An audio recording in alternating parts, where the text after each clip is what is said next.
The boardroom fell silent as the presentation flickered on the screen. 20 executives sat frozen, watching numbers that should have matched suddenly diverge into chaos. Doris Murdoch stood at the front, her confident smile cracking like thin ice as the automated quarterly report she had submitted 3 hours earlier began to unravel in real time. The revenue projections she had presented, the performance metrics she had claimed credit for, the client acquisition data she had built her promotion pitch around, all of it was now displaying error messages in angry red text. In the back corner of the room, slouched in a chair that nobody had expected to be filled, sat Marcus Murdoch, Doris's younger brother, the invisible one, the quiet IT specialist who fixed everyone's computers and asked for nothing in return. His expression revealed nothing as he watched his sister's world collapse with the methodical precision of a well-executed algorithm. Nobody in that room knew that 3 weeks ago, Marcus had made a choice that would change both their lives forever.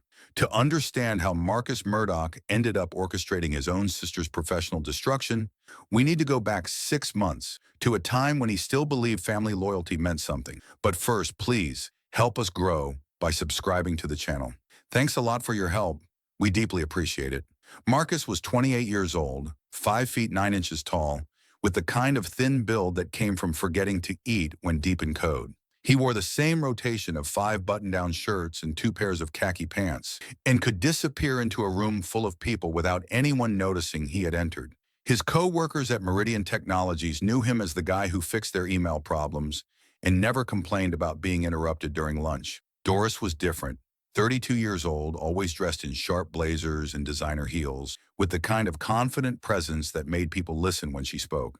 She was the director of analytics at Meridian, a position she had climbed to in just 4 years. She drove a Tesla Model S, lived in a downtown loft with floor-to-ceiling windows, and their mother never missed an opportunity to mention her accomplishments at family gatherings. Marcus had worked at Meridian for 6 years as a senior IT specialist, which meant he spent his days resetting passwords and explaining to executives why they could not use their birthdays as security credentials. He drove a 12-year-old Honda Civic with a crack in the windshield. He lived in a studio apartment in Fremont, where the heating barely worked. Their mother always asked when he planned to do something more with his life. What nobody knew was that Marcus Murdoch was brilliant. He had taught himself 6 programming languages before graduating high school, had declined a full scholarship to MIT because their father had been sick and someone needed to stay close to home, and had built 3 of Meridian's most critical back-end systems during his supposed downtime. The company's client management platform that everyone relied on, Marcus had coded it from scratch over a single weekend. The automated reporting tool that saved the analytics department hundreds of hours each month, Marcus had designed it without being asked, without requesting credit, simply because he saw a problem that needed solving. He had never wanted recognition. He had convinced himself that quiet competence was its own reward. He was content being invisible, helpful, unremarkable. That changed on a Tuesday in late September. Marcus had been upgrading security protocols on the company's data servers when he noticed something odd in the analytics department's shared drive. A folder labeled Q3 Performance Reports contained files with modification timestamps that did not make sense. Reports that supposedly took weeks to analyze had been generated in under 4 minutes. Curious, he opened one of the files. And the report looked exactly like Doris's usual work. Polished, professional, filled with graphs and insights. But something nagged at him. The language patterns were too consistent, the sentence structures too uniform. Marcus ran the report through a detector tool he had built for identifying automated content. The results came back 97% certain the report had been generated by artificial intelligence. He sat back in his chair, staring at the screen. He clicked through more files. August reports, July reports, June reports. All of them showed the same pattern. All of them had been generated almost entirely by AI, with only minor manual tweaks. Marcus felt something cold settle in his stomach. Doris had presented these reports in executive meetings. She had claimed credit for the insights. She had received bonuses based on the quality of her analysis, and none of it was actually her work. He accessed the version history and scrolled back further. He found the moment it started, September, 14 months ago. The reports before that date showed clear evidence of human authorship. The reports after were all AI-generated, all flawless in their mediocrity, all credited to Doris Murdoch's exceptional analytical abilities. Marcus opened another folder. Client acquisition analysis. Inside were detailed reports about new business development and strategic recommendations, all AI generated, all presented by Doris to the executive team, all used to justify her promotion to director level 8 months ago. He checked the metadata on the AI tool Doris was using. It was not the company's approved AI assistant, and it was a third-party service, designed specifically to generate convincing business content. She had been paying for it out of pocket, which meant she knew it was not something she should be using. The access logs showed Doris had been generating these reports from her home IP address, usually late at night, then uploading them to the company servers the next morning, as if she had worked all night on them. She had been careful, methodical, deliberate. She had been lying for over a year. Marcus sat in his cubicle until the office emptied around him, his mind trying to process what this meant. His sister, who their parents praised endlessly, who made 3 times his salary, who had been promoted while he remained stuck in the same position year after year, had built her success on fraud. Every compliment she received, every bonus, in every recognition, all of it was stolen from an algorithm she had paid to do her thinking for her. The worst part was that he had helped her. Not knowingly, but that did not matter. He had built the reporting tools she used to make her fraud look legitimate. He had created the automated systems that pulled the data her AI then summarized. He had made it easier for her to steal credit and climb higher while he stayed invisible. By morning, Marcus Murdoch had made his decision. Marcus did not confront Doris. He did not report her to HR or management. Those approaches required trust in systems he knew would fail him. Doris was charismatic, connected, beloved by executives. Marcus was forgettable IT support. If he accused her directly, she would deny everything, possibly even frame him as a jealous sibling trying to sabotage her success. So Marcus decided to let the evidence speak for itself. He would build a trap so perfect that when it closed, there would be no escape. Over the next 2 weeks, Marcus spent his evenings methodically documenting every AI-generated report Doris had submitted. He created a detailed timeline, noting dates, file modifications, IP addresses, payment records to the AI service. He built a database that cross-referenced her claimed insights with the actual data sources, showing conclusively that her reports contained no original analysis. But documentation was not enough. He needed a delivery mechanism, something that would expose the fraud in a way that could not be dismissed or buried. Doris was scheduled to present the Q4 strategic outlook to the board of directors in 6 weeks. It was the most important presentation of the year. Were the one that determined annual bonuses and promotions. She would undoubtedly use her AI tool to generate it, just as she had for every major presentation before. Marcus began coding. The beauty of working in IT was that nobody questioned why he needed access to various systems. He built his trap in layers, each one designed to activate only under specific conditions. First, he modified the company's presentation software. When Doris uploaded her Q4 report, his code would create a hidden backup that tracked every source file, every data point, every algorithmic fingerprint. Second, he designed an algorithm that would analyze Doris's presentation in real time during the board meeting. It would run in the background, invisible, comparing her claims against the actual source data. Wherever her AI-generated insights deviated from reality, his algorithm would flag the discrepancy. Third was the kill shot. Marcus programmed a trigger that would activate 15 minutes into Doris's presentation, long enough for her to commit to her narrative, short enough to derail her before she could finish. When triggered, the presentation screen would split, showing her polished AI-generated slides on one side and the raw evidence of fraud on the other. But Marcus was not trying to destroy Doris's life. He was trying to expose a truth that needed exposing. So he built in a fourth layer, a comprehensive report on his own contributions to Meridian Technologies over the past 6 years. Every system he had designed, every problem he had solved, every hour of invisible work that had made the company run smoother. When Doris's fraud was exposed, and the board would immediately ask who had discovered it, his code would answer that question by presenting his own record of competence and integrity. He spent 3 weeks testing every component, running simulations, checking for flaws. The code had to be perfect. Marcus worked until 3 in the morning most nights, fueled by coffee and a growing sense of purpose. For the first time in his career, he was building something not to help others, but to help himself. Doris remained oblivious. Marcus saw her around the office, confident and energized, talking about the upcoming board presentation like it was a formality before her next promotion. She had no idea that her younger brother had become the architect of her downfall. 3 days before the board meeting, Doris uploaded her presentation to the shared drive. Marcus accessed the file from his apartment. As expected, it was another masterpiece of AI-generated analysis, polished and professional, and completely fraudulent.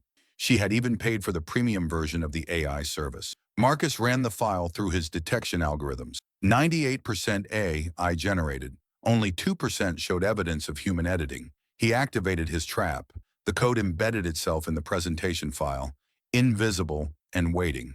The day of the board meeting arrived cold and gray. Marcus dressed in his usual khakis and button-down shirt, expecting to watch from his cubicle as alerts came through about the presentation being interrupted, emergency meetings being called, investigations being launched. Then at 1:30 he received a calendar notification he had never gotten before. When an invitation to attend the board meeting as a technical observer from David Huang, the Chief Technology Officer. The message was brief. Marcus, please join us for the Q4 presentation. We may have technical questions about the data infrastructure. Marcus felt his pulse quicken. This was not part of his plan. Actually, being in the room when it happened was something else entirely. But something in him refused to hide. If he was going to expose Doris's fraud, he should have the courage to be present for the consequences. At 1:55, Marcus walked into the boardroom for the first time. Despite working at the company for 6 years, the room was exactly as he had imagined. Long polished table, expensive leather chairs, walls lined with awards. 20 people were already seated. Doris sat near the front, her laptop connected to the presentation screen, looking confident and prepared. At 2:30, Doris stood up. She smiled at the room with easy confidence and clicked to her first slide, Q4 Strategic Outlook and Market Positioning Analysis. Her name appeared at the bottom in elegant font. She began speaking, her voice clear and professional, explaining her methodology, the data sources she had utilized, the insights she had uncovered.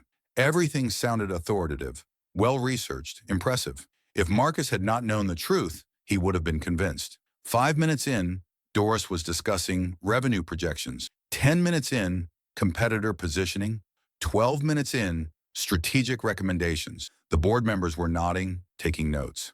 Marcus watched the clock. 14 minutes, 30 seconds, 45 seconds. 15 minutes. The presentation screen flickered.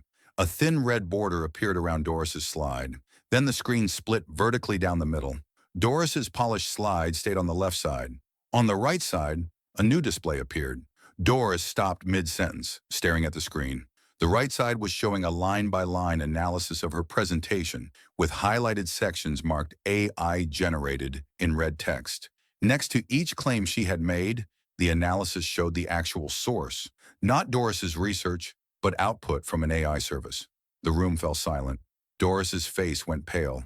She frantically clicked her laptop, trying to regain control. But Marcus's code was not running on her laptop. It was running on Meridian servers. There was nothing she could do to stop it. The analysis continued. Revenue projections appeared next to screenshots showing they had been generated by AI at 11:30 p.m. 3 nights ago. Market insights appeared next to payment records showing she had paid $399 for premium business analysis. Strategic recommendations appeared next to usage logs, proving they had been created by an algorithm in under 90 seconds. One of the board members leaned forward. Her voice was quiet, dangerous. What exactly are we looking at, Doris? Doris opened her mouth, but no words came out. Her confidence had evaporated. She looked around the room, searching for help, for any escape. Her eyes landed on Marcus in the back corner. For the first time in his life, Marcus did not look away. He met her gaze steadily, his expression neutral. And he watched as she realized that her younger brother, the invisible one, the forgettable IT guy, had destroyed her. David Huang walked to the front of the room and examined the screen. This analysis claims that Ms. Murdoch's presentation was generated primarily by artificial intelligence. It's showing payment records, usage logs, timestamps. He turned to Doris. Is this accurate? Doris's hands were shaking. I can explain. I used AI as a tool, as a starting point for my research. Everyone uses tools to help with their work. The screen updated again. This time it showed a timeline stretching back 14 months, documenting every presentation Doris had given, every report she had submitted, all of them flagged as AI generated, all of them traced back to paid services she had deliberately hidden. Patricia Stern's voice cut through the room. This shows a pattern of systematic fraud. You've been submitting work generated by artificial intelligence and claiming it as your own original analysis for over a year. Doris's voice came out as a whisper. It's not fraud, it's efficiency. The insights are still valuable. The insights are generic algorithmic outputs that you charge premium analytical fees for. You receive bonuses based on work you didn't perform. You were promoted based on capabilities you don't possess. The room erupted in murmured conversations. Doris stood frozen at the front, her carefully constructed image crumbling. Marcus remained in his corner, watching, feeling a strange calm settle over him. David Huang raised his hand for silence. We need to understand how this analysis was generated. Who created this exposure system? The presentation screen updated one final time. A new slide appeared. Fraud detection system designed and implemented by Marcus Murdoch, senior IT specialist. Below it was a comprehensive list of every system Marcus had built for Meridian over the past 6 years. Every contribution he had made. It was not boastful, just facts, presented with clarity and precision. Every head in the room turned to look at Marcus. He stood up slowly, his voice steady. I discovered the fraud during routine security maintenance 3 weeks ago. I designed a verification system to ensure the evidence was irrefutable before bringing it forward. Everything you're seeing is documented and verifiable through our server logs. Patricia Stern studied him for a long moment. Team, why didn't you report this to HR immediately? Marcus chose his words carefully. Because Doris is well-liked and convincing. A quiet accusation from IT support would have been easy to dismiss. The evidence needed to speak for itself, in a context where it couldn't be ignored. David Huang was nodding slowly. You built this entire detection system in 3 weeks? Yes, sir. I've been building systems for this company for 6 years. The CTO's expression changed. Marcus, how many of our current operational systems have you designed or significantly improved? Marcus glanced at the screen. The presentation shows 14 major implementations. There are probably another 20 smaller projects that aren't listed. And your current position is Senior IT Specialist. I primarily handle password resets and user support. The room fell silent. Marcus could see people looking between him and Doris, understanding dawning. The talented sister who had climbed the corporate ladder on fraud. The invisible brother who had actually been building the infrastructure that made the company function. Patricia Stern stood up. This meeting is over. Doris, you're suspended immediately pending a full investigation. She turned to David. And we need to have a very serious conversation about how we're utilizing our technical talent. Doris walked out of the boardroom without looking at anyone, her shoulders hunched, her confidence gone. Marcus watched her go and felt neither satisfaction nor guilt, just a sense of completion, like finishing a complex coding project and seeing it execute exactly as designed. Well, the investigation took 2 weeks. Doris was fired on a Wednesday morning for misrepresentation of analytical capabilities and fraudulent claims of original work. Her name was removed from the company directory. She disappeared from LinkedIn, from the professional world she had built on stolen algorithmic outputs. 3 weeks after the board meeting, Marcus was called to David Huang's office. The CTO was sitting with Patricia Stern and the company's CEO, Robert Liam. Robert spoke first. Marcus, we owe you an apology.